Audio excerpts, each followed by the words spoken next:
Bangladesh institution of administration and management foundation BIAM 1991 সালের 29শে December যাত্রা শুরু করেছিল।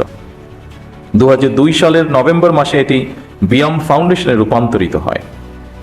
আজ সেই ফাউন্ডেশনের ট্রেনিং কাম ডরমিটরি ভবনের উদ্বোধন।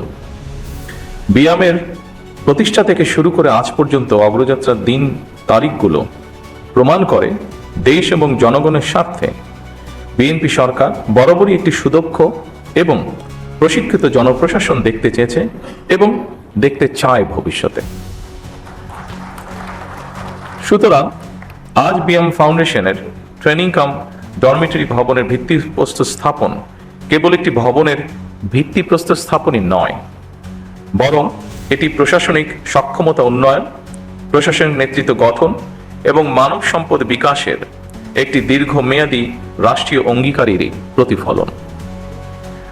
আজ যে ট্রেনিং কাম ডরমিটরি ভবনের ভিত্তিপ্রস্তর স্থাপন করা হচ্ছে তা ভবিষ্যতে প্রশাসনিক নেতৃত্ব গঠনের একটি গুরুত্বপূর্ণ মাইল ফলক। এই ভবন শুধু একটি অবকাঠামো নয়, এটি হয়ে উঠুক জ্ঞান চর্চা, নেতৃত্ব বিকাশ এবং অভিজ্ঞতা বিনিময়ের একটি প্রাণবন্ত কেন্দ্র। দক্ষ মানব সম্পদ তৈরি বিয়ামের অন্যতম একটি লক্ষ্য। বিশেষ করে সরকারি কর্মে নিয়োজিত মানব সম্পদকে আধুনিক প্রশিক্ষণের পাশাপাশি প্রযুক্তির সর্বোত্তম ব্যবহারে সক্ষম করে গড়ে তোলা অত্যন্ত জরুরি। তারই ধারাবাহিকতায় বর্তমান সরকার মেধা নির্ভর, আত্মবিশ্বাসী, সৃজনশীল ও দায়িত্ববান মানব সম্পদ গড়ে তুলতে বদ্ধপরিকর। সকল রাষ্ট্রীয় প্রতিষ্ঠানে মেধাভিত্তিক, স্বচ্ছ, দক্ষ ও জনবান্ধব জনপ্রশাসন গড়ে তোলার কোনো বিকল্প নেই যদি আমরা আমাদের প্রত্যাশিত বাংলাদেশকে গড়ে তুলতে চাই। দীর্ঘ 1.5 দশকেরও বেশি সময় পর দেশের স্বাধীনতা প্রিয় গণতান্ত্রিকামী জনগণ নিজেরা সরাসরি ভোট দিয়ে একটি গণতান্ত্রিক সরকারকে নির্বাচিত করেছে। দীর্ঘদিন ধরে একটি জবাবদিহিমূলক, ন্যায়ভিত্তিক এবং জনকল্যাণমুখী শাসন ব্যবস্থার প্রত্যাশায় থাকা সাধারণ মানুষের আকাঙ্ক্ষার প্রতিফলন হচ্ছে বর্তমান সরকার। 2024 সালের জুলাই আগস্টের গণ অভ্যুত্থানে আবারও স্পষ্ট করে দিয়েছে এই রাষ্ট্রের মালিক এই দেশের জনগণ। সুতরাং জনপ্রশাসনের কর্মকর্তা হিসাবে রাষ্ট্রের মালিক জনগণের স্বার্থ এবং কল্যাণ নিশ্চিত করা আপনাদের প্রধান দায়িত্ব। সম্মানিত উপস্থিতিবৃন্দ, আমি আশা করি বিয়ামের কারিকুলাম এবং প্রশিক্ষণ পরিবেশ দেশের বিভিন্ন প্রান্ত থেকে আগত কর্মকর্তাদের পেশাগত দক্ষতা, সমস্যা সমাধানের ক্ষমতা এবং উদ্ভাবনী চিন্তাকে আরো সমৃদ্ধ করবে। আধুনিক প্রশাসনে দক্ষতা মানে শুধু নিয়ম জানা নয়, বরং প্রযুক্তির ব্যবহার, তথ্য বিশ্লেষণ, দ্রুত সিদ্ধান্ত গ্রহণ এবং জনসেবায় সৃজনশীল দৃষ্টিভঙ্গি।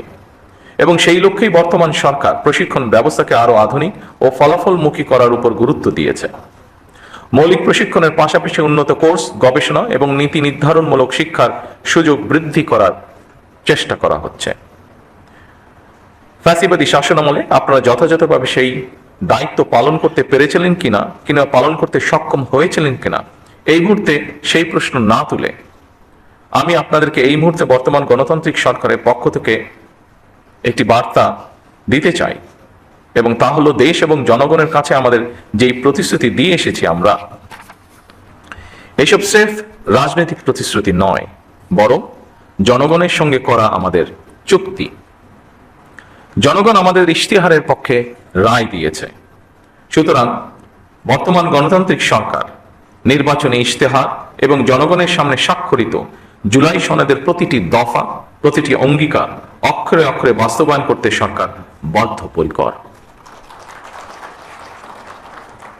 আমি আশা করি আপনারা আপনাদের মেধা ও যোগ্যতা দিয়ে জনগণের কাছে দেওয়া সরকারের প্রতিটি প্রতিশ্রুতি দক্ষতার সঙ্গে বাস্তবায়ন করতে ভূমিকা রাখবেন।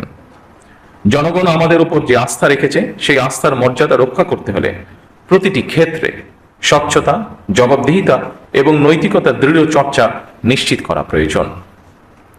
সম্মানিত সকল উপস্থিতিবৃন্দ, আপনারা রাষ্ট্র পরিচালনার সর্বোচ্চ প্রশাসনিক স্তরে অবস্থান করছেন। আপনারা যে দায়িত্ব পালন করেন তা কেবল নথিপত্র পরিচালনা বা প্রশাসনিক তর্কের মধ্যেই সীমাবদ্ধ নয় অবশ্যই, বরং আপনার রাষ্ট্রযন্ত্রের কার্যকারিতা, ধারাবাহিকতা ও স্থিতিশীলতার প্রধান ভিত্তি। একটি শক্তিশালী, জবাবদিহিমূলক, আইনসম্মত এবং জনবান্ধব রাষ্ট্র ব্যবস্থা গড়ে তোলার ক্ষেত্রে আপনারাই হচ্ছেন সেই মূল চালিকা শক্তি, যাদের পেশাদারিত্ব, দক্ষতা, নৈতিক দৃঢ়তা ও প্রশাসনিক প্রজ্ঞার উপরে একটি জাতির উন্নয়ন বা ভাগ্য নির্ভর করছে। আপনাদের প্রতিটি সিদ্ধান্তের প্রভাব কখনো একটি পরিবারে, কখনো একটি অঞ্চলে, কিংবা কখনো পুরা জাতির উপরে পড়ে। সেই কারণে আপনাদের দায়িত্ব স্রেফ প্রশাসনিক নয়, বরং অত্যন্ত গুরুত্বপূর্ণ নৈতিক এবং সাংবিধানিক দায়িত্ব। উপস্থিতিবৃন্দ, বর্তমান সরকার মেরিটোক্রেসির বাংলাদেশ বিনির্মাণে প্রতিশ্রুতিবদ্ধ। রাষ্ট্রযন্ত্রের নিয়োগ, বদলি, পদোন্নতির ক্ষেত্রে মেধা, সততা, সৃজনশীলতা, দক্ষতা এবং অভিজ্ঞতাই এইগুলোকেই আমরা প্রধান বিবেচ্য হিসাবে গ্রহণ করতে চাই। স্বচ্ছতা ও দ্রুততার সাথে শূন্য পদে সরকারি কর্মচারী নিয়োগ, প্রশাসনিক সংস্কার কমিশন গঠন, শক্তিশালী পাবলিক সার্ভিস কমিশন গঠন এবং বেসরকারি সার্ভিস রুল প্রণয়ন সহ সর্বত্র প্রশাসনিক কাঠামোর কার্যকারিতা এবং জবাবদিহিতা নিশ্চিত করতেও সরকার দৃঢ় প্রতিজ্ঞ। সম্মানিত উপস্থিতিবৃন্দ, বিশ্ব এখন আর্টিফিশিয়াল ইন্টেলিজেন্সের যুগে প্রবেশ করেছে। সুতরাং বৈশ্বিক প্রতিযোগিতায় টিকে থাকতে হলে জনপ্রশাসনের কর্মকর্তাদেরকেও সময়ের সঙ্গে মোকাবেলায় নিজেদেরকে প্রস্তুত রাখা অত্যন্ত প্রয়োজন। চতুর্থ শিল্প বিপ্লবের এই যুগে কৃত্রিম বুদ্ধিমত্তা, অটোমেশন এবং ডিজিটাল প্রযুক্তির ব্যবহার আমাদের প্রশাসনকে আরো দক্ষ, স্বচ্ছ এবং জবাবদিহিমূলক করে তুলবে। আমাদের লক্ষ্য ভবিষ্যতে সকল সরকারি সেবা তথ্য প্রযুক্তির মাধ্যমে নাগরিকদের দোরগোড়ায় পৌঁছে দেওয়া। এক্ষেত্রে দক্ষ মানব সম্পদ তৈরিতে বিএমের কার্যক্রমকে আরো শক্তিশালী করতে সরকার বিএমকে আরো যে কোনো প্রয়োজনীয় সহায়তা প্রদানে প্রস্তুত। প্রতিযোগিতামূলক বিশ্ব ব্যবস্থায় ব্যবসা বাণিজ্যের প্রসার এবং সহজীকরণে single window clearance, one stop service প্রতিষ্ঠা এবং সম্পূর্ণ ডিজিটাল কর্মপ্রবাহ তৈরি করে আধুনিক বিশ্বের উপযোগী করে সরকারি কর্ম সম্পাদন ব্যবস্থাকে ঢেলে সাজানো প্রয়োজন। আমাদের উন্নয়ন দৃষ্টিভঙ্গি হতে হবে অন্তর্ভুক্তিমূলক, টেকসই এবং মানবিক। আমরা একটি বাংলাদেশ গড়তে চাই যেখানে উন্নয়নের সফল সমাজের প্রতিটি স্তরে ধীরে ধীরে পৌঁছবে। বৈষম্য কমে আসবে, এক পর্যায়ে ইনশাল্লাহ থাকবে না। নারী এবং যুব সমাজ উন্নয়নের মূল চালিকা শক্তি হিসাবে প্রতিষ্ঠিত হবে এবং অবশ্যই পরিবেশ সংরক্ষণ ও জলবায়ু সহনশীলতা আমাদের প্রতিটি নীতির অংশ হবে। সম্মানিত সকল উপস্থিতিবৃন্দ, আপনারাই নীতি নির্ধারণ এবং নীতি বাস্তবায়নের মধ্যে সেতু বন্ধন। আপনাদের সততা, কর্মদক্ষতা এবং দায়বদ্ধতাই সরকারের সাফল্যের অন্যতম ভিত্তি।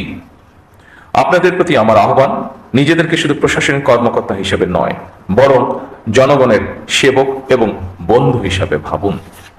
সম্মানিত উপস্থিতিবৃন্দ, আমার বক্তব্যে ধৈর্য ধরে শোনার জন্য আপনাদের সকলকে ধন্যবাদ জানাচ্ছি। আল্লাহ হাফেজ। বাংলাদেশ জিন্দাবাদ।